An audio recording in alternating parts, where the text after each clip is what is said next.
বন্ধুরা, আপনারাও কি আপনাদের গুগল ক্রোমের মধ্যে আপনাদের পাসওয়ার্ডগুলো সেভ করে রাখেন? যদি আপনারা এই পাসওয়ার্ড আপনাদের গুগল ক্রোমে সেভ করে রাখেন তাহলে কিন্তু আপনাদের অনেক বড় প্রবলেম হতে চলেছে বন্ধুরা। আজকে আমি দেখে আমার মাথাটা খারাপ হয়ে গেছে বন্ধুরা। আপনাদেরকে এখন আমি লাইভ দেখাবো এইভাবে যদি সেভ করে রাখেন তাহলে কি প্রবলেম হতে পারে, মানে কার কার হাতে ওই আপনার পাসওয়ার্ডগুলো যেতে পারে। আমি বিশ্বাস করতে পারিনি বন্ধুরা, এমনভাবে হতে পারে। যদি এমনভাবে আমি আগে জানতাম তাহলে আমি আমার পাসওয়ার্ডগুলোকে গুগল ক্রোমে মানে আপডেট করে মানে সেভ করে রাখতাম না। আমি সেভ করে রেখেছি এবং কাল হঠাৎ আমি দেখতে পারি যে আমার মানে প্রত্যেকটা পাসওয়ার্ডগুলো আমি অন্যের মোবাইলে আমি দেখতে পেরেছি। আপনারা আজকে দেখতে পারবেন, আমি আপনাদেরকে লাইভ দেখাবো। এখন আমি আপনাদেরকে লাইভ দেখাবো। লাইভ দেখলে আপনারা বুঝতে পারবেন কীভাবে আপনাদের পাসওয়ার্ডগুলো অন্যের মোবাইলে চলে যায়। বন্ধুরা, আপনারা যদি এই প্রবলেমে না পড়তে চান তাহলে আজকে ভিডিওটা লাস্ট পর্যন্ত দেখবেন এবং কিভাবে আপনারা অন্যের মোবাইল থেকে এই পাসওয়ার্ডগুলোকে ডিলিট করবেন তার সব কিছু আজকের ভিডিওতে আমি আপনাদেরকে বলবো। ভিডিওটা লাস্ট পর্যন্ত দেখবেন। তাহলে চলুন দেরি না করে ভিডিওটা শুরু করি। বন্ধুরা, আজকের ভিডিওতে আমি আপনাদেরকে দেখাবো এবং আমি আপনাদেরকে বলছি যা আপনারা ভালো করে শুনবেন। বন্ধুরা, আপনাদের যদি কোনো মোবাইলে আপনার যদি পাসওয়ার্ডগুলো লগ ইন করা থাকে তাহলে আপনারা ওইগুলো সাবধান হয়ে যান। আপনারা ওইগুলো প্রত্যেকটা মোবাইল ফোনের মধ্যে দেখা যায় যে মোবাইল ফোনে আপনি আগে আপনার গুগল অ্যাকাউন্ট লগ ইন করা ছিল এই মোবাইলে লগ ইন করা নেই। এই দেখুন বন্ধুরা, এই মোবাইলে আগে আমি ইউজ করতাম এই মোবাইলে আমার জিমেলটা লগ ইন করা ছিল, কিন্তু বর্তমানে এই মোবাইলে আমার জিমেলটা লগ ইন করা নেই। তবুও বন্ধুরা, আমার এই মানে পাসওয়ার্ড যতগুলো পাসওয়ার্ড আমি সেভ করে রেখেছিলাম এই পাসওয়ার্ডগুলো এই মোবাইলে আছে। আমি আপনাদেরকে দেখিয়ে দিচ্ছি। এই দেখুন, আমি সেটিংয়ে গেলাম। সেটিংয়ে যাওয়ার পর এখানে একটা অপশন আছে, দেখবেন গুগল। আমি আপনাদেরকে দেখিয়ে দিচ্ছি। এই দেখুন, এখানে একটা অপশন আছে গুগল। আমি এই গুগলে চলে এলাম। এই দেখুন বন্ধুরা, এখানে এই জিমেলটা আমার নয়, অন্য অন্য একটা জিমেল। আমি এই জিমেলের মধ্যে এখানে ক্লিক করব। এখানে যে পাসওয়ার্ড ম্যানেজার ওইখানে ক্লিক করব। ওইখানে ক্লিক করার পর এখানে দেখতে পাচ্ছেন এই সমস্ত পাসওয়ার্ড এখানে সেভ করা আছে। আপনারা দেখতে পাচ্ছেন প্রত্যেকটা পাসওয়ার্ড আমি এখানে সেভ করে রেখেছিলাম। এই দেখুন, যতগুলো পাসওয়ার্ড এখানে সেভ করা আছে সবগুলো পাসওয়ার্ড এই মোবাইলে সেভ রয়েছে, কিন্তু ওইখানে ডিলিট হয়নি। কিন্তু এই যে এই দেখতে পাচ্ছেন এই গুগল অ্যাকাউন্টটা আমার নয়, তাই আমি আপনাদেরকে সাবধান করে দিচ্ছি। আমি যে মোবাইলটা ইউজ করি, আমি যে অ্যাকাউন্টে পাসওয়ার্ডগুলো লগ ইন করে রেখেছিলাম, আমি ওই পাসওয়ার্ড মানে ওই অ্যাকাউন্টটা আমি এখন ওপেন করব, ওপেন করে দেখাবো। এই দেখুন, আমি আমার ওই মোবাইলটা ওপেন করছি। আমি বর্তমানে এই মোবাইলটা ইউজ করছি। এই মোবাইলে আমার ওই জিমেলটা লগ ইন করা আছে। আমি আপনাদেরকে এই মোবাইলে এখন আমি পাসওয়ার্ডগুলো দেখাচ্ছি, তারপর আপনারা বুঝতে পারবেন। এই দেখুন, আমি এখানে গুগল ক্রোমে গেলাম। গুগল ক্রোমে যাওয়ার পর এখানে আমি ওই পাসওয়ার্ডগুলোকে আমি সার্চ করব। আমি এখানে লিখছি পাসওয়ার্ড। এখানে দেখুন password.google.com, আমি এখানে ক্লিক করলাম। এখানে ক্লিক করার পর এই দেখুন ওই জিমেলটা আমার। এই যে ওই জিমেলটা আমার, আপনারা দেখতে পাচ্ছেন ওই জিমেলটা আমার। এই দেখুন, এইখানে সমস্ত পাসওয়ার্ড এখানে সেভ করা আছে। যতগুলো পাসওয়ার্ড ওই মোবাইলে ছিল এই মোবাইলেও সমস্ত মানে প্রত্যেকটা পাসওয়ার্ড আমি আপনাদেরকে দুটা মোবাইল অন করে আমি আপনাদেরকে দেখিয়ে দিচ্ছি।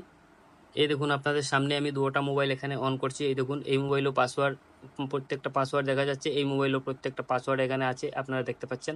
আমি এখন ওই মোবাইল থেকে পাসওয়ার্ডগুলোকে আমার সরাতে হবে। কীভাবে সরাবো এবং আপনারা যদি এই ধরনের ভুল করে থাকেন তাহলে আপনারা আজ থেকে সাবধান হয়ে যান। আপনারা যদি কোনো মোবাইল চেঞ্জ করছেন তাহলে ভালো করে আপনারা গুগল ক্রোমে যেতে হবে। গুগল ক্রোমে গিয়ে আপনারা ওই পাসওয়ার্ডগুলোকে আপনারা রিমুভ যত সময় পর্যন্ত করবেন না ততক্ষণ পর্যন্ত আপনার মোবাইল ফোন থেকে এই পাসওয়ার্ডগুলো এখান থেকে সরবে না। আপনারা ভালো করে ওই জিমেলটা থেকে প্রত্যেকটা পাসওয়ার্ডকে আপনারা এখান থেকে ডিলিট করবেন, না হলে হবে না। এই দেখুন, তার জন্য আপনারা কী করবেন, তার জন্য আপনারা আপনার মোবাইল ফোনে গুগল ক্রোমটা ওপেন করবেন।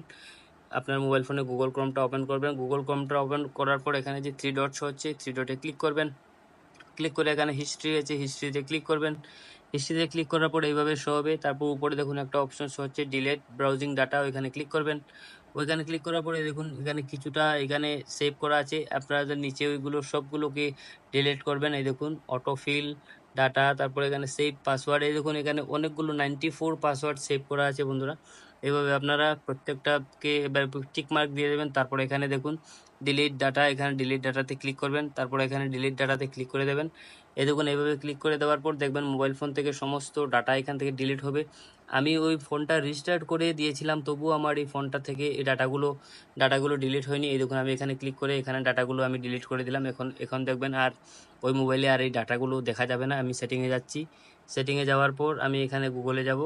গুগলে যাওয়ার পর আমি এখানে পাসওয়ার্ড ম্যানেজারে যাব, গিয়ে দেখবো এখানে কি ডাটাগুলো আছে কি নেই। আমি আপনাদেরকে এখন শো করছি। এই দেখুন, এখানে পাসওয়ার্ড ম্যানেজারে যাব। এই দেখুন প্রত্যেকটা মানে এখানে পাসওয়ার্ডগুলো ডিলিট হয়ে গেছে। আপনারা এইভাবে ডিলিট করার পর আপনি মোবাইলটা বিক্রি করেন, যদি ডিলিট করে প্রথমে ডিলিট করবেন তারপর বিক্রি করুন, বা আপনি যদি অন্য কাউকে দিয়ে দেন তাহলে বিক্রি করে দেবেন। এটা আমার ঘরেই ছিল বন্ধুরা। আমি কালকে হঠাৎ আমি দেখতে পাচ্ছি যে এইভাবে প্রত্যেকটা পাসওয়ার্ডগুলো এভাবে শো হচ্ছে। এই মোবাইলটা আমার ঘরে ছিল, তাই কোনো অসুবিধে হয়নি। যদি আমি কারো কাছে বিক্রি করে দিতাম তাহলে কিন্তু আমার অনেক বড় অসুবিধা হয়ে যেত, আমার পাসওয়ার্ডগুলো লিক হয়ে যেত এবং আমার ভবিষ্যতে প্রবলেম হতো। তাই বন্ধুরা, আপনারা আপনাদের মোবাইল ফোন থেকে সবসময় মনে করবেন যে আপনার মোবাইল ফোন থেকে প্রত্যেকটা ডাটাকে আপনারা ডিলিট করে দেবেন। এই দেখুন, এই মোবাইল থেকে ডিলিট হয়নি, কিন্তু ওই মোবাইল থেকে আমার প্রত্যেকটা পাসওয়ার্ডগুলো আমার ডিলিট হয়ে গেছে। আমি আজকে বড় জবর বেঁচে গেছি বন্ধুরা, নাহলে মরে যেতাম। যদি অন্য কারোর কাছে এই মোবাইলটা দিয়ে দিতাম তাহলে কিন্তু অনেক অসুবিধে হতো। তো বন্ধুরা, আজকে ভিডিও দেখে আপনারা নিশ্চয়ই বুঝতে পেরেছেন যে আপনার মানে মোবাইলটা যদি কাউকে বিক্রি করেন, আমাদের কখনো কখনো পুরোনো মোবাইল আমরা বিক্রি করে দিই। বিক্রি করার আগে সমস্ত ডাটাগুলো আপনারা ডিলিট করে দেবেন। মানে সাধারণত এই জিনিসটা এই মানে গুগল ক্রোমে গিয়ে প্রত্যেকটা পাসওয়ার্ডকে আপনারা এখান থেকে হিস্ট্রিটাকে ডিলিট করে দেবেন, নাহলে পরে অসুবিধা হবে। আমি আমার মোবাইলটাকে রেজিস্টার্ট করে মানে একদম ইরেজ করে দিয়েছিলাম, তবুও কিন্তু এখানে সেভ আছে। তাই আজকে আমি আপনাদেরকে এই সাবধান করার জন্য এই ভিডিওটা তৈরি করলাম। বন্ধুরা, ভিডিওটা যদি ভালো লাগে লাইক করবেন, চ্যানেল নতুন হলে সাবস্ক্রাইব করবেন। আজকে ভিডিওটা এই পর্যন্তই বন্ধুরা, থ্যাংক ইউ, বাই বাই।